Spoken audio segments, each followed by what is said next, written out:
Քննարկում ենք MIP 2024 թվականի հաղորդումը եւ ես էլ իհարկե շատ պոպուլար գուցե չեմ լինի, բայց կանդրադառնամ մարդու իրավունքների խնդիրներին։ Ես կարծում եմ, որ հարգելի գործընկերներ, բացի իշխանության եւ ընդդիմության ֆան կլաբների անդամներից այս երկրում ապրում են նաեւ մարդիկ, որոնք գուցե չունեն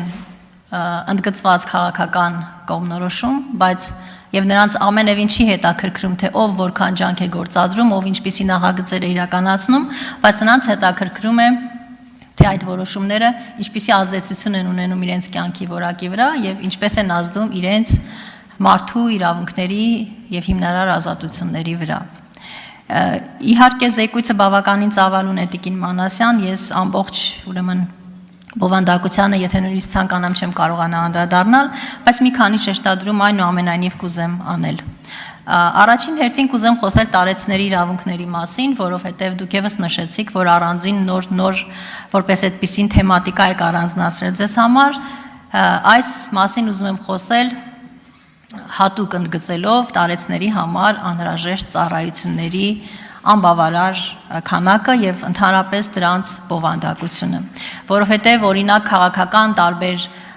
ուրեմն երբեմն շահարկումներից, երբեմն արդարացիորեն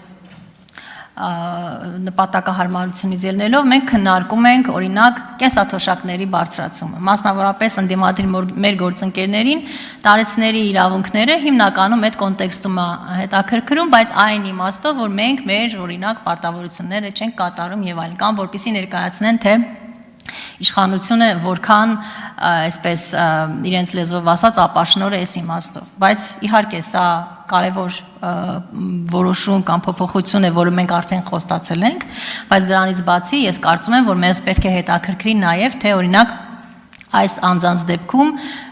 ինչ ծառայություններ, ինչ մեխանիզմներ կան նրանց իրավունքները պաշտպանելու, երբ օրինակ նրանցից խլում են իրենց սեփականությունը, երբ նրանք միայնակ հայտնվում են առանց որևէ խնամքի եւ առանց որևէ աջակցության եւ չունեն բավարար միջոցներ դա ապահովելու համար եւ այստեղ նույնիսկ բարձրացրած ամսական 5000-ով, կամ 4000-ով բարձրացած կենսաթոշակը իրենց օգնության չի գալու։ Մյուս հարցը, որը կարծում եմ կարևոր է երեխաների նկատմամբ ուրեմն բռնության կանխարգելման եւ ընդհանրապես երեխաների իրավունքների պաշտպանության ուղղված համակարգերն են։ Ես ուզում եմ ցավով նշել, որ մարզպետարաններում իրականացված կառուցվածքային փոփոխություններից հետո մենք բավականին լուրջ ռեսուրսների եւ միջոցների պակաս ունենք։ Այս փոփոխությունների հետևանքով մասնավորապես կոնկրետ բաժիններում աշխատողների խնդիր ունենք, բաժինները որոշ դեպքերում լուծարվել կամ միացվել են եւ այստեղ մենք մասնագիտական թիմի աջակցության կարիք ունենք։ Հաշմանդամություն ունեցող անձանց վերաբերյալ խոսեցի եւ այս մասին ես ամբողջ տարվա ընթացքում եմ խոսում, մատչելիության խնդիրը դեռևս չի լուծվում, սա հնուց եկած խնդիր է, այսպես ասեմ, բայց ցավոք այս ոլորտում մենք ունենք նաեւ նոր խնդիրներ, որոնք նոր են առաջացել։ Մասնավորապես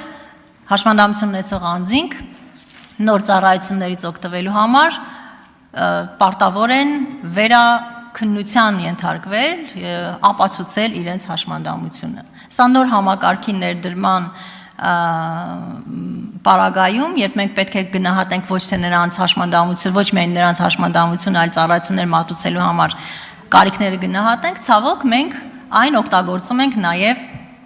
եւս մեկ այսպես ասեմ, ֆիլտր ծառայությունների համար, ինչը բնականաբար, ես կարծում եմ, որ նրանց իրավունքների կոպիտ խախտում է եւ ծառայությունների համար անհասանելիության, այսպես նոր անհասանելիության դրսևորում։ Այս մասով մենք լուրջ անելիքներ ունենք եւ ես ձեր ուշադրությունն եմ հրավիրում։ Մենք քննարկումներ իհարկե իրականացնում ենք մեր գործընկերների հետ։ Մյուսը, որի մասին դուք խոսեցիք նաև ձեր ելույթում, հոգեկան առողջության խնդրին է վերաբերում։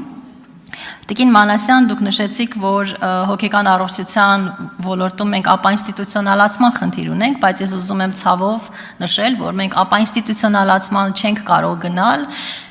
նաև այն պատճառով, որ հենց այս ամբիոնից շատ հաճախ հնչում է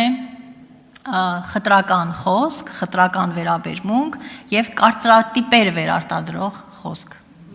Հենց նոր էլ տիկին Էլինար Վարդանյանը անուղակի խտրականության, ասես ասեմ, դրսևորում էր իր խոսքում, երբ խոսում էր օրինակ պաշտոնյաների հոգեկան առողջությունը ստուգելու վերաբերյալ։ Պարոն Արծվիկ Մինասյանը ի պատասխան մեր այն խոսքին, թե մեզ տարբեր համայնքներում հարցնում են, իսկ երբ պիտի երկրորդ նախագահը, հա, կամ երրորդ նախագահը կալանավորվեն, դատապարտվեն եւ մեզանից հանրությունը սա է պահանջում, ինքն էլի պատասխանեց, ասում է, որ մեզ էլ ասում են, բա ինչի հոգեկան առողջության տեստեր չեք անցկացնում բարձրաստիճան պաշտոնյաների համար։ Պարոն Մինասյան, երբ մեզ այս հարցը տալիս են նախագահների հետ կապված, մենք պատասխանում ենք, որ ամեն ինչ պետք է օրենքով սահմանված կարգով լինի։ Իսկ դուք ինչ եք պատասխանում։ Օրինակ ինձ շատ հետաքրքիր է։ Օրինակ դուք ասում եք, որ վատ կառավարումը որևէ կապ չունի առողջական խնդրի հետ, որ օրինակ Հայաստանում վատագույն եւ նույնիսկ ամենահրեշավոր հրամանները տրվել են եզակի սառնասրտությամբ, առանց էմոցիաների եւ նույնիսկ առանց կասկած հարուցելու հոգեկան առողջության վերաբերյալ։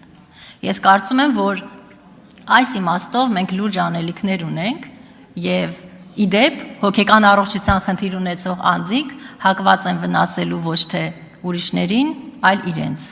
Եվ նաև սա է կարծում եմ պատճառը, որ տիկին Արդարադատության նախարարը խոսել է ինքնավնասումների ոլորտում ուսումնասիրությունների մասին, որովհետև իսկապես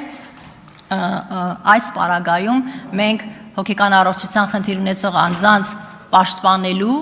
եւ ոչ թե նրանց ուրեմն թիրախավորելու խնդիր ունենք։ Եվ ամփոփելով խոսքս, ես ուզում եմ նշել, որ իհարկե ես գնահատում եմ ձեր այն ուշադրությունը, որը դուք հատկացրել եք այն բանին, երբ ես քննադատել եմ, դատապարտել եմ բռնությունը, բայց ինձ համար իհարկե ցավալի է, որ սա լավ բան է համարվում Հայաստանում եւ ոչ թե նորմալ։ Ես կարծում եմ, որ բռնությունը պետք է դատապարտել առանց որևէ բայցի, առանց որևէ արդարացման, առանց բացառությունների։ Եվ դա առաջին հերթին պետք է արվի հենց այս ամբիոնից, հենց այս դահլիճից։ Շնորհակալ եմ։ Հարգելի գործընկերներ,